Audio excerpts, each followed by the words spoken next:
All right, so day one in the books. How's it feel just kind of be out there? Feels good. Feels good. It's been a long time, so I think it's a beautiful sight to be back out here and be with the guys. A beautiful day out here, especially not too warm. So it was a good day for football. I obviously got a little bit of practice time at the end of last year, but just without restriction now and just kind of with a new kind of a clean slate, blank page. How does it feel to be here with this 2024 group of offensive linemen? Well, I think I'm glad it's a new group. We missed the guys that have graduated and moved on, but we added some guys, and those are great guys, great additions, and I think Sun Devil community should be excited. How's your approach kind of evolved, from heading into this season? I think just continue to lead. My style is trying to really discover everybody one by one. Get as close to everybody I can, not just on the O-line, but on the whole team. So I think, being an older guy, just having the ability to lead. Been through some things that the young guys haven't. So although this is my first time doing spring ball here, I've done it before at Cal multiple times. So I think just being able to take my experiences and then apply it to them to make their transition easier. Was it like you and Leaf, some of the more veteran guys in there? How have you seen kind of the younger guys, the newcomers as well, just kind of getting kind of ingratiated in terms of the entire Sun Devil offensive line? I think we've merged together really well. I was talking about it earlier. The young centers came with some fire today, and I think we like to see that. As older guys, I think it's very important to first of all have the attitude and effort, and then everything else will fall into place through repetition.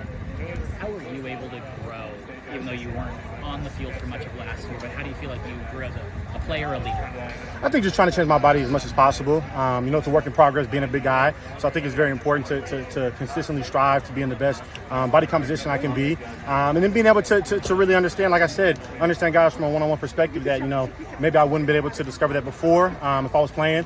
So I think it's, being able on the sideline, I was also able to take a lot of mental reps, being able to really learn from Coach T, learn from the Coach Dillingham, obviously stepping into a more offensive role last year. So I think that was really important. I was able to learn a lot of defensive stuff. Just spend time just going there in the defensive room, peeking my head in, and just learn something new every day because I believe learning never stops. What sort of changes have you seen body composition-wise now from the fall? I think losing a little bit of body fat, and I think just being able to be stronger. Being sideline. We had an intern. Big George Hawthorne. He used to be a coach over there at Chandler High School, so he knows Coach Aguano. He knows Carlos Brooks. And I was stuck. We called it the dungeon. In the bubble. I was stuck with him for a long time. So shout out George because I was able to gain a lot of muscles, a lot of curls for the girls going on. I can promise you that.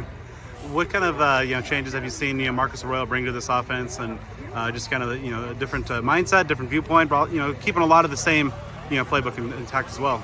Well, I won't say too much, but everybody's seen it. When he was at Oregon and his other stops, the offense is explosive. It's fast. And I think that's a big thing he preaches, being able to start fast. Being able to show percentages, of people that start fast, score first. The percentage of winning is really high. And then the fire he brings, he's still a young guy, still has young swag, comes in, everything. So he doesn't like to wear the same hat and everything, hoodie as everybody else. So, being able to have the young coaches that still have kind of that young swag, I think that helps personally. It seemed like you really recovered fast from the injury that you had. Like at the end of last season, you looked almost ready to go. What was that like, kind of getting through all that? I think it's really a shout out to Mark Kiger and the staff here. I think the only thing I had to do was show up every day, right? They tell me what to do. They push me. I know credit often gets given to the athlete, but I think it's important. All we gotta do is show up, consistently show up every day, and everything else will take care of itself. So I think that was important for me. I wanted to get back as fast as I could, but I wanted to also, tell myself that everything takes time. To continue to be patient, and everything will fall in the line. Coaches talked a lot last year about trying to get more offensive vocal leadership. What do you think that you can provide in that way, and how important is this for the team to get that ironed out? I think once again, I have a loud voice that carries, and I think people give energy for that. They get energy from it. I'm sorry, and so I think that's important. Being able to just have experience. You can understand when a practice feels flat. You can understand when stuff feels dry. So being able, as I've been through it, and I've seen older guys, correct it before. Now me being the older guy, I think it's important to correct those young guys, and on their slower days when things get hard, make sure to bring those guys up. What does a successful spring look like for you?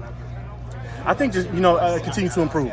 And I know that seems kind of cliche, but I think continue to improve on a daily basis. I hope Leaf continues to push me as much as possible. I'm going to continue to push him. And I think that's the biggest thing is, we're a collective unit. You know how the offensive line works. So I think just being able to really, merge together. Coach T always says, if we don't know each other, how can we trust each other, right? How can we trust each other's calls if we don't know a player's name, hometown, where they're from? So I think that's very important for everybody, not just in the O-line, but the entire position group. And me personally, just continue to improve, get back in the groove of things. I think that's the biggest thing is really continue to get back in the groove of things. It's been a a long time since I played football for real. So I think it's important for me to every day just continue to improve. Have patience, but have a sense of urgency when I'm at practice as well.